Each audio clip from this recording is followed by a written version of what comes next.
Hello everyone, welcome to another Rick's Picks. Today I'm going to be doing my review of the G.I. Joe classified figure, Major Bludd. So what I'm going to be doing is I'm going to take a look at him in box, and I'm going to take a look at him and his accessories, and then I'm going to give you my thoughts on the figure. So, with all that being said, without any further ado, let's get to the review. Alright, so here he is in packaging. I love the packaging for this. You got your, choking hazard here, age restriction, the Cobra Island logo, this nice piece of art in the front, the classified G.I. Joe classified logo and his name. You can see him, all his accessories, spinning around this way. You can see what number he is, his status, and the G.I. Joe logo. Spinning around this way, you get the Cobra Island art, all your legal underneath of it. One more time, you get this nice picture of him, and once again, this is a wraparound picture, so if you spin it just right, you can see both of these pictures actually are one, which I was thinking was neat when they started doing this with them. It just kind of makes it look cool and gives it a little bit depth to it. In the top you have his number and you have the Cobra logo. So let's get him opened. Hey, are you going to be in the Philadelphia area between September 9th and 10th? If so, check out RetroCon. It's affordable. They have lots of great vendors. There's going to be cosplay competitions, celebrities, and much, much more. So go ahead and check out the link in the description. And also, Samuel J. Jones is going to be there, better known as Flash Gordon. So check it out.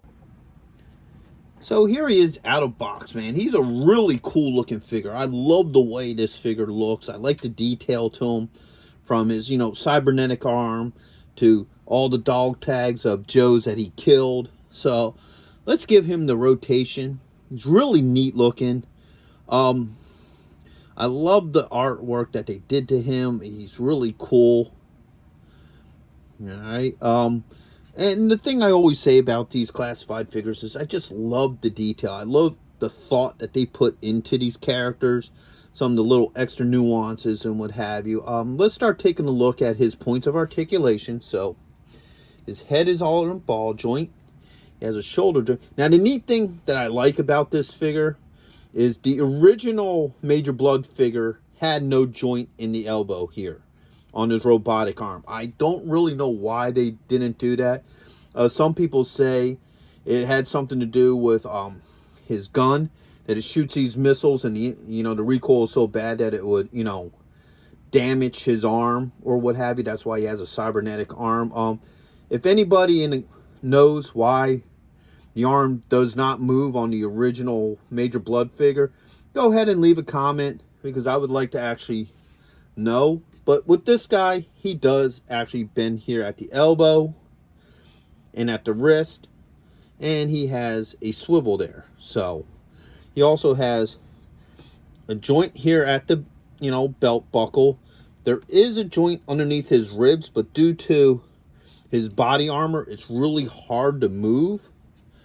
All right, he has a thigh joint, he has a swivel, a knee joint, and an ankle joint.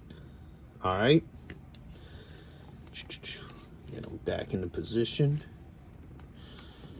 All right, so he comes with a couple of accessories. First off is his iconic helmet. All right, and that just slides right on. All right, he comes with a backpack. All right, he comes with this really cool revolver here. This is really neat. I even like how they added like a silver to the shoot, I forget what it's called. The piece where the bullets sit in. So that's really neat too. I really like that. That's really cool looking. And then he has his missile gun here. All right.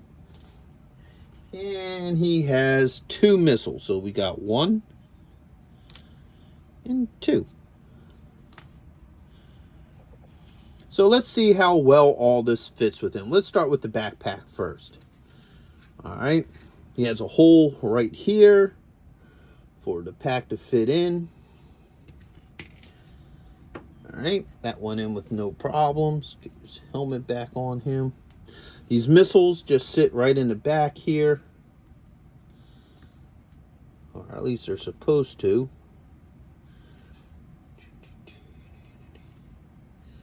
Maybe they go upside down.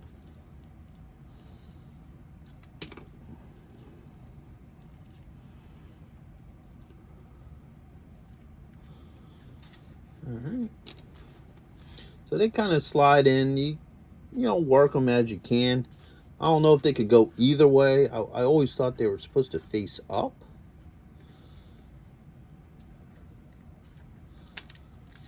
All right. So yeah, you could get them to face up, face down, however you want to do it.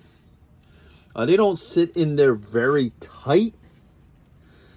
There's like no pegs or nothing that really holds them in there. So just be careful that when you do display them with the missiles in the pack, that, they may be prone to falling out. And get his helmet back on him. All right, first off, let's start with his revolver here. All right. That just works nicely into his hand. All right. So the revolver works. All right. And it fits nicely right here in this holster. All right. Now, next is his gun here. That also fits really nicely in his hand. I'm trying to get the trigger finger in there. All right. Yeah. Takes a little bit of working, but you could get that in there. There it goes. All right. So now his trigger finger is in there. Get you back on that stand. All right. So that gun works as well, and the missiles just fit right in the barrel. So now he can fire his iconic, missiles. So overall, I really like him. And one more thing I forgot to mention, that this little peg here, take that off, allows this gun to sit right here on the back, just like that. So overall, I really like this figure. I think he's really cool. He looks really neat. Definitely would look good with the rest of your classified figures. The only issue I might have with him is that these missiles here really don't sit that tight on the back. They're really loose. I mean, they do fit in there, but they just fall off if you shake them too much. So with that being said, I hope you liked this review. If you did, go ahead and hit that thumbs up.